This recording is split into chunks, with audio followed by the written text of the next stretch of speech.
Hello everyone and welcome back to my channel. This is Shreya Jadhav and today we are going to learn about figures of speech part 2. In previous video we have learned that there are total 26 types of figures of speech, out of which we have learned 13 figure of speech. Now today, in today's video, we are going to learn about the remaining figures of speech. 14th one, internal rhyme. Definition: use of two or more words which rhyme within one single line. It is known as internal rhyme. So now let us see one example of it. How beautiful and graceful are his shapes. Over here we have words beautiful and graceful. If you observe, these words are highlighted in red color. And at the end of the word you can see full. Now this is a sound which is being repeated. So this is a rhyme which is being formed. So this is known as internal rhyme. Second example, once upon a midnight dreary, while I pondered, weak and weary. Now over here we have words like dreary and weary. So this becomes internal rhyme. Third example, while I nodded, nearly napping, suddenly there came a tapping. Now over here we have words like napping and tapping. So this becomes what? Internal rhyme. Over here words are being rhymed together within one single line. Remember this. The next one, anastrophe. Definition: inversion in construction of sentence by changing the normal order for the poetic effect. Okay, and we can take into consideration like this: words might be in a jumbled form for poetic effect. Over here words would be put in that mannerism. They might have been chopped and put in a different order to have a poetic effect. Now let us go through the examples. First one, some water, coal and oil is all we ask. Now if you look over here, you will find that everything is normal. What is wrong in it? But this is not in a correct sentence order formation. The sentence should be like this: all we ask is some water, coal and ice. But at the top if you look, the sentence is being twisted. It is being cut into different pieces and then it is arranged in a poetic effect. That is considered as anastrophe. Now let us look at the second example. On a black clock sparkle the stars. Now over here the sentence formation should be like this: the stars sparkle on the black clock. Okay, so are you getting that over here the words are in jumbled format? Third one is bright he was not. Now over here the sentence should be like this: he was not bright. Now this inversion, okay, this is done only for the poetic effect, and that figure of speech is known as anastrophe. 16th one is climax. Definition: a series of ideas or words which are placed in increasing order of their importance for poetic effect. Or you can understand like this also: the words or the activity, action taking place in the sentence or in the poem line might be in ascending order from small to large, from starting to ending. So that is considered as climax. Now let us have a look at first example. Now the first example says, if you let us have his name, town and state. So over here we can know about a person's name, where he is living means the town, and which state does he belong. So over here we are getting information in chronological order, that is from ascending to descending. So this is known as climax. The second example, I came, I saw, I conquered. Over here the person is coming, the person is seeing means the person is observing something, and the person is conquering means the person is winning over the thing. So this is climax.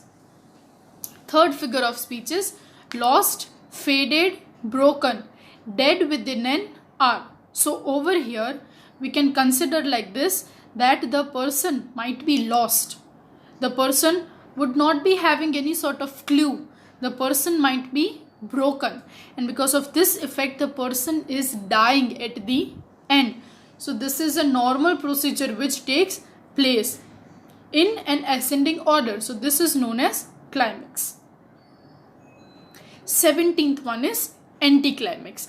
Anticlimax is opposite of climax. So let us go through the definition of it. A series of ideas or words which are placed in decreasing order of their importance for poetic effect. Okay, over here it will be written in descending order. It would be opposite of climax. So the first example over here is the rain to mist to cloud again. So over here when you observe, this sentence has been put in decreasing order. It should be something like this. First the cloud is formed, then the mist is formed, and then it rains. But for the poetic effect, to give that drama, okay, the sentence is been put in descending order. The activity which is done is from ending to starting. This is known as anticlimax. The second example, he lost his family, his car, his cell phone. Now this activity, when you see, this is also placed in descending order. First the person is losing his phone, then the person is losing his car, and then the person is losing his family. Third example, I die, I faint, I fall. Okay, so over here this sentence represents a descending mannerism. How? First the person falls, then person faints, and then person dies. Yes. The 18th one, hyperbole. Definition: a statement is emphasized by overstatement. Something which is being said, we can say no, in a flattery manner is known as hyperbole. First example, and his tune is heard till distinct hills. Now over here we all know that our human voice is not that much capable that far hills also our sound can reach. So this statement, as we can say, that this is oversaid, something which is not possible, but still it is written to give the poetic effect. The second example is, I could sleep for a year, I was so tired. Now it is not possible for a person to sleep for a year, but still this is overemphasized statement. The next example is, I have told you 1,000,000 times to help with the housework. Now this sentence we all might have heard from our mothers. Yes, mother have a tendency, no, I have told you thousands of times to help me, but you are least interested. Now this sentence is, we can say, a hyperbole. The next one, that is synecdoche.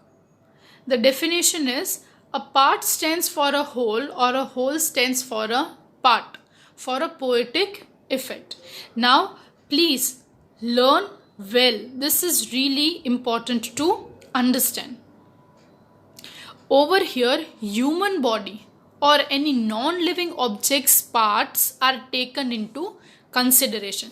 There might be some human body part involved in the lines, or there might be some non-living things, or their parts will be included over here. So let us have a look through the examples. The first one, their hands are ours, and in their lines we read. Now see, in red color, hands is being written. Yes, hands represents human body part. Okay, so whenever you find a human body part being included in poem lines, this is considered as synecdoche. Second example is, beautiful are the feet that bring the good news. When I read this sentence, I feel really very jolly. Yes, what is the reason behind it? This sentence is taken from the Bible saying. Yes, and over here you can see that beautiful are the feet. Over here feet has been written in red color. Feet indicates human body part. So this is synecdoche. The next one, those wheels are awesome. Now over here wheels means non-living thing. Now over here we are not talking about the wheels, but we are talking about the whole car. Okay, so a part means a wheel, and it is standing for whom? For the car. So a part is standing for whole, representing the whole car. Next one, metonymy. Definition: an attribute or thing is represented by another closely related to the thing. Things are compared in a mannerism. Yes? The example is the few steps of his cage. Now over here few steps represents what? That there is a small space in the cage. The cage is not that big. Now directly it is never said to us. It is said in a different order or mannerism. Yes, it is conveyed to us in another way. The second example is, and show the children to the green field. Now over here green field means unpolluted nature, something related to mother nature. Okay, so over here instead of directly telling mother nature or unpolluted nature, the writer have written over here green fields. Next example is, lend me your ear. Now ear we cannot lend to anyone. Yes, but what is the intention of saying this sentence? That the person is supposed to pay attention to whatever is being said to them. Next one, transferred epithet. Definition, but understand the word first. Epithet means adjective. Now we'll go to the definition. So the adjective is transformed or transferred from its original noun to another closely related to. The first example, the tall girl with her weighed down head. So over here you can see two colors, red and green. The color in green means the head is noun. Okay, and the epithet, the adjective which is adding something to the head, that is weighed down, that becomes adjective. Second example, it is the human earth that we defile. So over here noun is earth and human represents adjective. The next one, I pattern soft dust with my hushed bare feet. Over here noun is feet and adjective is hushed, which is letting us know something more about feet. Okay, so adjective means which we can come to know more about a noun. The next one is irony. Meaning, the real meaning is exactly opposite to the meaning which is conveyed. Now we are supposed to think like this, whatever is written over here is totally opposite. Okay, so the example, the first one, on the pedestal these words appear, my name is Ozymandias, king of kings. Now over here this is a very famous poetry which has been taken. Yes, over here it has been said that there was a king called Ozymandias and he was so much prideful. Yes, and he would always boast about himself. Yes, so over here it has been said that Ozymandias told that he is kings of king, but this is actually not possible. So this is irony. The next one is, a pilot has a fear of heights. Now eventually this is also not possible. Yes, now for example, if you are a pilot, yes, then you should not have that phobia or fear of heights. Pilot spends most of the time at work which is high in air. Then how can they fear of heights? The next one is the cobbler's children have no shoes. Now over here, this is an interesting one to be said. Yes, a cobbler is a professional shoemaker. So there is an expectation that at least his children would have shoes. So this is totally opposite what is written over here. The next one is epigram. Definition: a brief pointed saying which is said or which is introduced with an aim to excite, surprise and attract attention. Now sometimes some people say little things but still they grab the attention of all the people surrounded by them. So epigram is related to it. Example: our touch can alter all created things. Now this is not possible for human beings to do. Okay, so when we read it, it surprises us. Now as a human being, we cannot alter or we cannot change all the things according to our situation. It is only been done by the God. So this example is of epigram. The next one: if we don't end the war, war will end us. Here the sentence also grabs our attention, or we can say this is a wise words being told. Yes, that if the war will not end, the human beings will come to an end. The next one: I am starting with the men in the mirror. This sentence surprises us and also attracts our attention, as we are supposed to start the change from the person in the mirror, who is us. Over here, if we want to change something, we are not supposed to change the world. First, that change is supposed to start from within. We as a human being are supposed to change. So this sentence also surprises and grabs our attention. So that brief pointed saying which excites or surprises us is known as epigram. 24th, which is oxymoron. This is a special form of antithesis where two contradictory things, means opposite things, are used together to give an expression. To create a poetic effect, these sort of words are used. First example: and climbing moon grows small. Now over here we have one pair of synonym and one pair of antonym or opposite. Now when we look, climbing and grows, I'm not saying that those two are synonym, but still it means the same.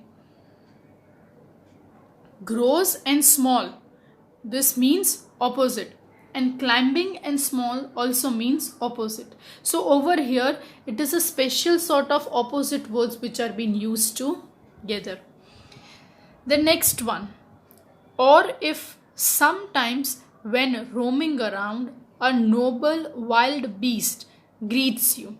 Now here noble and wild are two opposite things. Yes, it is not possible that the person who is noble is wild. Yes, it is totally not taken into consideration.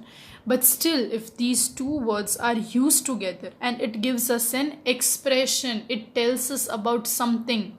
Yes, over here it tells us about an animal.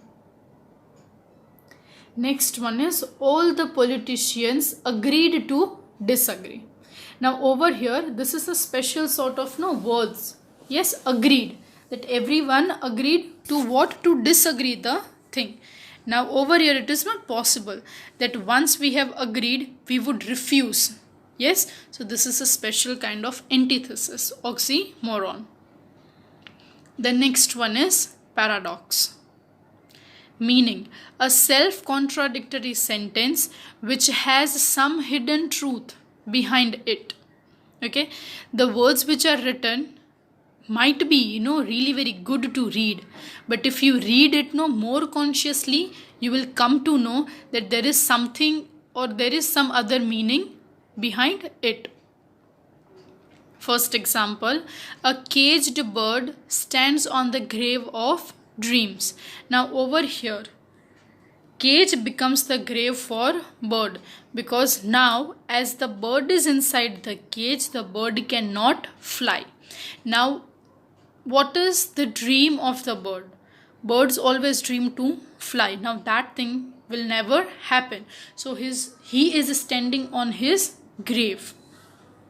The second one is, truth is honey which is bitter.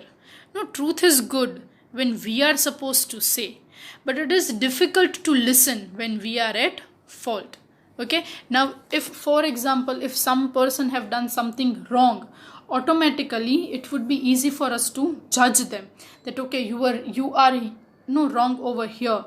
But if some other person tells us that we are wrong, it becomes very difficult for us to digest. So this is paradox. It has a hidden meaning in it. Next example, I must be cruel to be kind. Okay, so this is taken from Shakespeare's one of his play from Hamlet. Okay, so this is not possible that the person who is cruel cannot behave kindly. Yes, now the person who is already bad cannot become good. Yes, so there is a hidden meaning behind it. The last figure of speech, that is pun. Definition, use of word which is capable of having more than one meaning, and it is created with humorous effect. Okay, over here it might be having one or two meaning, and moreover to that, when we read, it creates a laughter or a humor sort of thing. First example over here is, the tallest building in the town is the library. It has thousands of stories. Now over here, stories means the stories in the books, because in library you can find so many books with so many numbers of stories. And stories over here means incidences also which took place in the library or in the building. The second one, you were right, so I left. The person didn't like that he was wrong, so he left. That is the one possibility which we can take into consideration. And the other possibility is that the person was correct and the another person didn't had any sort of option left, so he left from there. The next one, you are men of weight and consequences. This creates a great humor over here eventually. Here the men is weighed according to weight. Okay, whatever our weight would be. Okay, so we are men of weight. And the next one is that the man is responsible for whatever he does. Okay, so he is responsible also for his consequences. So this is all about your 26 types of figures of speech. If you find any difficulty, any doubt, if you are having any sort of query, if you didn't understand anything, you are free to ask anytime. Yes, so if you are having any queries, you can comment down in the comment section. Thank you for watching. Have a nice day.